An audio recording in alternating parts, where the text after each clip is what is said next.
अब तक आपने देखा महाराज उग्रसेन के यज्ञ की जिम्मेदारी श्री कृष्ण के पुत्र प्रद्युम्न ने ली। वे अपने दलबल के साथ दिग्विजय के लिए निकल पड़ते हैं। अपनी दिग्विजय के दौरान उन्होंने कच्छ, कलिंग, अवंतीपुर, चेदी, करुष, उसीनर, चंपावती, विदर्भ आदि राज्य के राजाओं को युद्ध में पराजित करके उनसे भेंट ली। प्रद्युम्न एक एक करके सभी देश विदेश के राजाओं को पराजित करके उनसे भेंट लेकर के आगे बढ़ रहा था। अब प्रद्युम्न अपने दलबल के साथ लंकापुरी में पहुंच चुके थे। यदि आपने ये सभी वीडियो नहीं देखी तो चैनल की प्लेलिस्ट में जाकर उन वीडियो को देख सकते हैं। और यदि आप चैनल पर पहली बार आए हैं तो चैनल को सब्सक्राइब करके बेल आइकन का बटन प्रेस करें।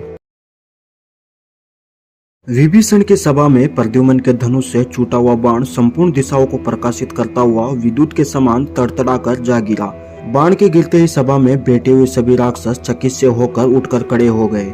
राक्षस राज विभीषण बाण से पत्थर को खींचकर पड़ गए और उसी समय सभी राक्षसों ने अपने कवच और अस्त्र शस्त्र धारण कर लिए। उसी समय राजसभा में शुक्राचार्य भी आ पहुंचे। विभीषण ने शुक्राचार्य जी का चरण स्पर्श करके उनका पूजन किया और हाथ जोड़कर प्रणाम करते हुए कहा, भगवान, ये किसका बाण है?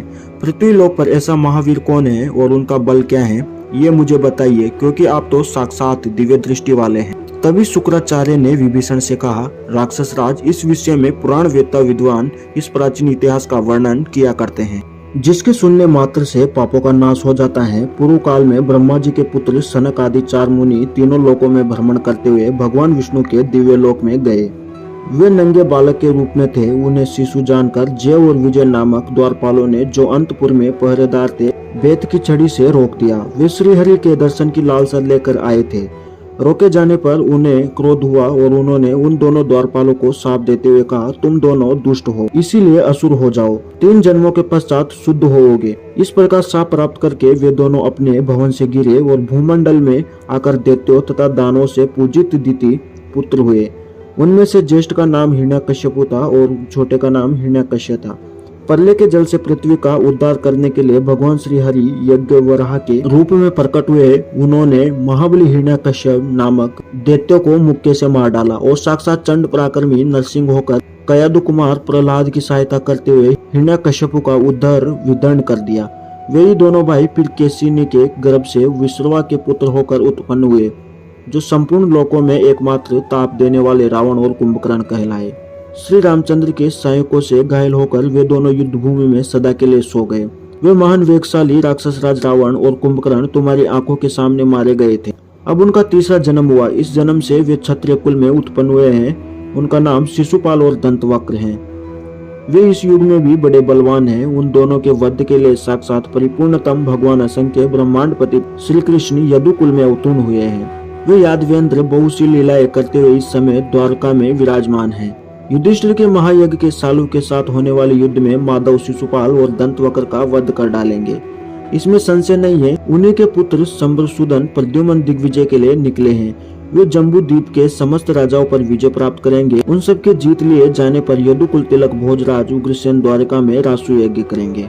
उन्हीं के धनुष से बलपूर्वक छूटा हुआ ये प्रचंड वेगशाली बाण यहाँ आया है। इस पर उनके नाम का चिन्ह है। ये विद्युत की गड़गड़ाहट से भी अधिक आवाज करने वाला है। राक्षस राज, ये बाण समस्त द्युमंडल को उद्भासित करता हुआ यहाँ तक आ पहुँचा है। तभी राक्षसों के सरदार श्री राम भक्त विभीषण ने यह जानकर कि भगवान श्री कृष्ण साक्षात श्री रामचंद्र जी ही हैं, भेंट सामग्री लेकर प्रद्युम्न की सेना के पास गए। उस समय शीघ्र ही आकाश से उतरकर मेघ के समान श्याम कांति से प्रकाशित होने वाले विशालकाय विजयदर्शी विभीषण श्री कृष्ण कुमार प्रद्युम्न की परिक्रमा करके हाथ जोड़ के उनके सामने खड़े हो गए। विभीषण बोले, प्रभु, आप साक्षात भगवान वसुदेव तथा सबके ईश्वर हैं।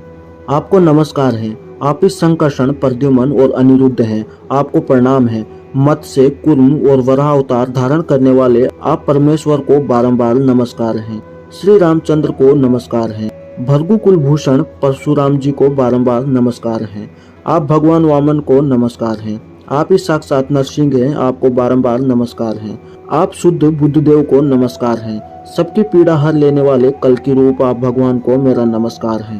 दूसरों को मान देने वाले विभीषण ने श्री हरि के पुत्र प्रद्युम्न का बड़े भक्तिभाव से 16 उपचारों द्वारा पूजन किया। उस समय उनकी वाणी गदगद हो रही थी। फिर परम संतुष्ट हुए प्रद्युम्न ने उनको वैराग्यपूर्ण ज्ञान, शांतिदायिनी भक्ति तथा प्रेम लक्षणा प्रानुरक्ति प्रदान की।